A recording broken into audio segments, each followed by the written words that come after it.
नमस्कार दोस्तों, मैं जतिन solarlagao.com से। जैसा कि आप अपने घर में सोलर लगवाना चाहते हैं, तो यह मैं आपको बताना चाहता हूं। सोलर लगवाने से पहले आपको कुछ महत्वपूर्ण बातों का ध्यान रखना बहुत ही जरूरी है, जिसमें सबसे महत्वपूर्ण बात है ईपीसी का चयन। यह वही व्यक्ति है जो आपके घर पर सोलर सिस्टम लगाएगा। इसके बारे में आपको जानना अति आवश्यक है। चलिए बात करते हैं ईपीसी का चयन करते समय किन किन बातों का ध्यान रखना चाहिए। पहला, ईपीसी के पास में राज्य सरकार द्वारा प्रमाणित ईपीसी लाइसेंस होना चाहिए। दूसरा, ईपीसी पीएम सूर्य घर योजना के अंतर्गत वेंडर रजिस्टर्ड होना चाहिए। तीसरा, ईपीसी के पास सोलर लगाने का कितना अनुभव है और कितने घरों में आज तक सोलर सिस्टम लगा चुके हैं, यह जानना भी आपके लिए जरूरी है। चौथा, ईपीसी के ऑफिस में आपको एक विजिट जरूर कर लेनी चाहिए।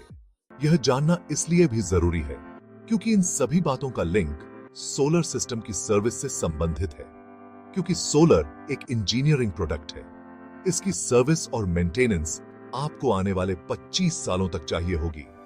तो ईपीसी का अनुभवी होने के साथ साथ आने वाले सालों में बाजार में बने रहना बहुत ही जरूरी है, ताकि आने वाले सालों में वह ईपीसी आपको सोलर से संबंधित सर्विस दे पाए। क्योंकि आप एक इंडिविजुअल रूप से ईपीसी को सर्च करेंगे, तो हो सकता है ईपीसी की इन सभी बातों को जानना आपके लिए बहुत ही मुश्किल हो। लेकिन घबराइए मत। इन सभी बातों से छुटकारा पाने के लिए हम आपके लिए लेकर आए हैं solarlagao.com। हमने पूरे भारत में अनुभवी ईपीसी को इन सभी बिंदुओं के आधार पर हमारे प्लेटफॉर्म के साथ जोड़ा है, ताकि आप जैसे ग्राहकों को हम सोलर लगवाने से लेकर उसकी मेंटेनेंस और क्लीनिंग जैसी सर्विसेज आने वाले सालों तक आसानी से उपलब्ध करवा पाएं। अरे हाँ, एक और बहुत ही जरूरी बात, क्या आप सोलर लगवाने के लिए कैश पैसा देंगे? तो नहीं, हम आपको ये राय बिल्कुल नहीं देंगे। आपको अपना सोलर सिस्टम सोलर लोन पर लगवाना चाहिए। क्यों? तो चलिए समझते हैं। अगर आप कैश पैसा दे देते हैं तो आपका बिजली का बिल शून्य हो जाएगा, ये पक्का है। और लगभग 4 से 5 सालों में आपका सोलर सिस्टम फ्री भी हो जाएगा, ये भी पक्का है। लेकिन रुकिए, अब हम बात करते हैं सोलर लोन की।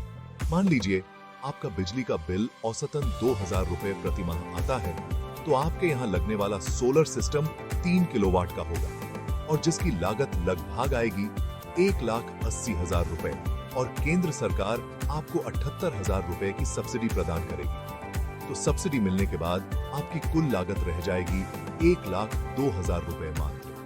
अब आप अगर 1,80,000 रुपए का लोन 5 साल के लिए 10% ब्याज पर भी लेते हैं, तो प्रति माह आपकी ईएमआई आएगी लगभग 3,824 रुपए। तो 5 सालों में आप कुल ब्याज भरेंगे 49,468 रुपए।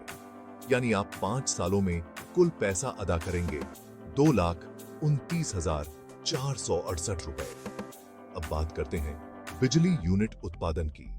3 किलोवाट का सोलर सिस्टम आपको प्रतिदिन 12 यूनिट बिजली उत्पादन करके देता है, यानी 360 यूनिट प्रति माह। अब अगर आपके घरेलू यूनिट का मूल्य 8 रुपए प्रति यूनिट है, तो कुल पैसा बनता है 2880 रुपए मात्र। यानी आपने अपनी ईएमआई से लगभग 944 रुपए कम बनाए। अब आपके बिल, जो कि 2000 रुपए आ रहा है, वो हो जाएगा 0 और लगभग 880 रुपए राज्य सरकार आपके खाते में या आपके आने वाले महीनों के बिल में समायोजित करेंगी।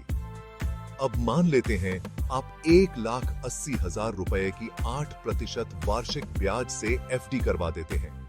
मतलब अब आपको मिलेगा 14,400 रुपए का वार्षिक ब्याज। अब अगर हम इसे आपके ऊपर बताए गए 944 रुपए के सामने समायोजित करें, तो भी आप हर माह लगभग 250 रुपए बचाएंगे। और 5 सालों बाद जब आपकी ईएमआई बंद हो जाएगी, तो आने वाले 25 सालों तक आपकी ब्याज से बचत हो जाएगी लगभग 12 लाख रुपए, वो भी शुरुआती 5 सालों का ब्याज हटाने के बाद। और अगर यही पैसा आप 12% वार्षिक ब्याज से म्यूचुअल फंड में 25 सालों तक रखते हैं, तो आपका यह पैसा हो जाता है लगभग 28 लाख रुपए। 25 सालों तक क्यों? क्योंकि पैनल की लाइफ लगभग 25 से 30 सालों तक ही रहती है, तो हमने ये गणना 25 सालों तक की ही ली है। तो दोस्तों, है ना लोन लेना बहुत ही बड़े फायदे का सौदा। हमने पूरे भारत में कुछ बैंकों और एनबीएफसी को भी अपने प्लेटफॉर्म पर जोड़ा है, ताकि आप जैसे ग्राहकों को हम आसानी से सोलर लोन उपलब्ध करवा पाएं। तो दोस्तों, चले आइए solarlagao.com पर और निश्चिंत हो जाइए सोलर लगवाने के लिए, क्योंकि आपका सोलर अब है हमारी जिम्मेदारी।